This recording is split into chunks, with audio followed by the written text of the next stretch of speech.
Assalamualaikum warahmatullahi wabarakatuh. Di sini kami akan menjelaskan mengenai teori konstruktivisme dan penggunaannya dalam mendesain pembelajaran. Adapun yang pertama yakni mengenai pengertian konstruktivisme.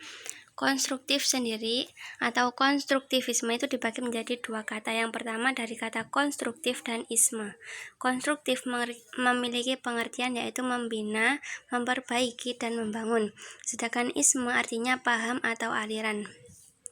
Konstruktivisme merupakan suatu aliran filsafat pengetahuan yang menekankan terhadap partisipasi aktif siswa dalam proses pembelajaran dan mengembangkan kemampuan siswa secara mandiri. Adapun paham konstruktivisme ini dalam pembelajaran mengatakan bahwa anak-anak diberi kesempatan agar menggunakan strateginya di dalam belajar. Sedangkan guru berposisi sebagai fasilitator yang membimbing siswa ke tingkat pengetahuan yang lebih tinggi. Pada pendekatan konstruktivisme ini menekankan pada pembelajaran top down, yang artinya siswa belajar dimulai dari masalah yang kompleks untuk dipecahkan dengan bantuan seorang guru, kemudian menemukan keterampilan-keterampilan dasar yang dibutuhkan. Prinsip-prinsip konstruktivisme yang pertama yaitu pengetahuan dibangun oleh siswa sendiri. Yang kedua, pengetahuan tidak dapat dipindahkan dari guru ke murid kecuali hanya dengan keaktifan siswa sendiri. Yang ketiga, murid aktif mengonstruksi secara terus-menerus sehingga selalu terjadi perubahan konsep ilmiah. Yang keempat, guru hanya sekedar membantu menyediakan saran dan situasi kondusif dalam belajar.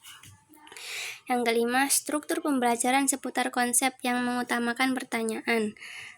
Yang keenam, guru mencari dan menilai pendapat siswa. Dan yang ketujuh, guru menyesuaikan bahan pengajaran untuk menanggapi tanggapan siswa. Adapun ciri-ciri dari pembelajaran konstruktivisme di sini ada 9 ciri-cirinya.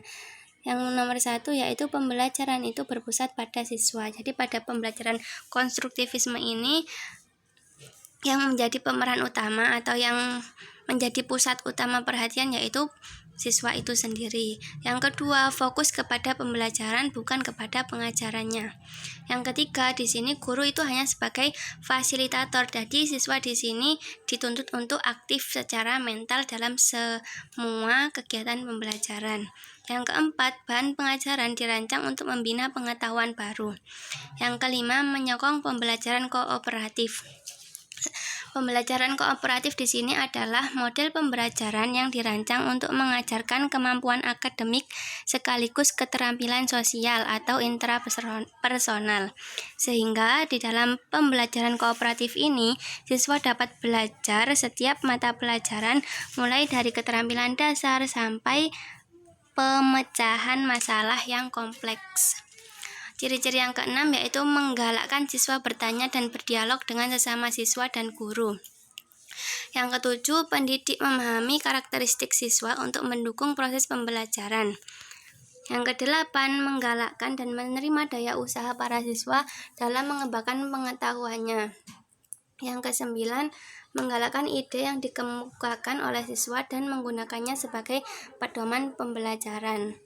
Karena di sini kan tadi yang menjadi pusat yaitu siswa, maka di sini yang digalakkan atau yang ide yang digunakan itu ide dari siswa, kemudian kita gunakan untuk menjadi pedoman pelajaran itu sendiri.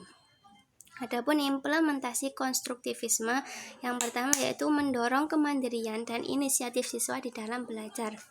Implementasi sendiri itu apa sih? Implementasi di sini itu adalah wujud dari penerapan di dalam pembelajaran konstruktivisme. Wujud dari penerapannya yaitu untuk mendorong kemandirian dan inisiatif siswa di dalam belajar. Wujud penerapan yang kedua, guru mengajukan pertanyaan terbuka dan memberikan kesempatan beberapa waktu kepada siswa untuk merespon. Wujud penerapan yang ketiga yaitu mendorong siswa berpikir tingkat tinggi. Yang keempat, siswa terlibat secara aktif dalam dialog atau diskusi dengan guru dan siswa lainnya. Yang kelima, siswa terlibat dalam pengalaman yang menantang dan mendorong terjadinya diskusi.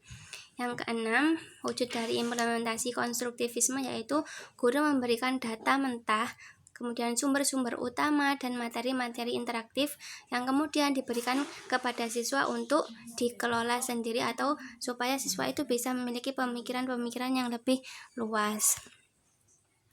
Kemudian yang terakhir adalah implikasi dari pembelajaran konstruktivisme. Nah, implikasi itu adalah keterlibatan dengan sesuatu. Jadi keterlibatannya di dalam pembelajaran konstruktivisme itu di dalam hal apa aja? Yang pertama itu di dalam pembelajaran diarahkan untuk menciptakan kondisi yang memungkinkan siswa untuk mengonstruksi pengetahuan dan memperluas pengetahuan mereka. Yang kedua, keterlibatan yang kedua yaitu peserta didik itu diharapkan untuk selalu aktif dan dapat menemukan cara belajar yang sesuai bagi dirinya. Yang ketiga, perlu adanya scaffolding dalam siswa yang mengalami kesulitan dalam mengonstruksi pengetahuan atau pemecahan masalah. Nah, scaffolding di sini itu pengertiannya yaitu metode pembelajaran dengan memberikan dukungan belajar secara terstruktur. Dengan dukungan ini bisa berupa petunjuk, peringatan, dorongan kepada siswa, atau sebagai guru kita bisa menguraikan masalah-masalah ke dalam langkah-langkah pembelajaran yang lebih mudah kepada siswa. Sehingga pada pembelajaran scaffolding ini memungkinkan siswa untuk tumbuh lebih mandiri lagi. Yang keempat, perlu diciptakan situasi pembelajaran yang merangsang keingintahuan siswa sekaligus merangsang siswa untuk dapat mengomunikasikan ide-ide mereka. Yang kelima, jika siswa harus mengaplikasikan pemahaman mereka saat ini dalam situasi baru ke bentuk pengetahuan baru, maka guru harus sungguh-sungguh melibatkan siswa di dalam pembelajaran. Kemudian kesimpulan dari pembelajaran konstruktivisme ini yaitu pembelajaran konstruktivisme itu menuntut siswa untuk selalu aktif secara mental, sedangkan guru itu hanya sebagai fasilitator yang bisa membimbing siswa ke tingkat pengetahuan yang lebih tinggi. Nah, dalam proses pembelajaran konstruktivisme ini, siswa itu dapat menambah, mengurangi, mengganti pengetahuan yang lama menjadi pengetahuan yang baru yang lebih luas dan lebih berkembang. Karena pada proses pembelajaran ini akan lebih bermakna jika dilakukan secara pribadi dan sosial dari setiap siswa tersebut. Maka dukungan lingkungan sangat diperlukan bagi siswa seperti adanya belajar kelompok, guru yang kreatif, kemudian fasilitas eksperimen yang tersedia, dan kondisi keluarga dan masyarakat yang mendukung pemahaman dan pembentukan sikap mereka. Sekian penjelasan dari kami. Apabila ada salah kata, kami mohon maaf yang sebesar-besarnya. Wassalamualaikum warahmatullahi wabarakatuh.